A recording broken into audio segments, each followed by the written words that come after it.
Dear viewers, আসসালামু আলাইকুম। এই মুহূর্তে আপনাদেরকে দেখাতে চলেছি বরিশাল চৌমাথা হাতেমালি কলেজের সামনে মূল সড়কের পাশে পথচারী হাঁটার যে পথ অর্থাৎ ফুটপাত, এর নিচে দিয়ে ড্রেন বয়ে গেছে।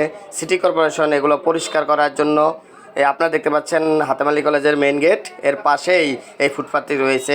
এই ড্রেনগুলো পরিষ্কার করার জন্য তারা মেন হলের এই ডাকনাগুলো আজ থেকে 1.5 মাস আগে তুলেছে। এখান দিয়ে নিয়ম হচ্ছে এই ডাকনাগুলো তুললে অস্থায়ীভাবে হলেও এগুলোর একটি ব্যবস্থা নিতে হয়, কিন্তু বরিশাল সিটি কর্পোরেশন আজ 1.5 মাস যাবৎ কোনো ধরনের ব্যবস্থা নেয়নি। এখান দিয়ে হাজার হাজার ছেলেমেয়ে, ছোট ছোট ছেলেমেয়েরা স্কুলে আসা যাওয়া করে, কলেজে আসা যাওয়া করে। যে কোনো সময় যে কোনো দুর্ঘটনা ঘটতে পারে। পথচারীরা মোবাইলে কথা বলতে বলতে ঝুঁকিপূর্ণভাবে একদম এই হোলের পাশে দিয়ে আসা যাওয়া করে।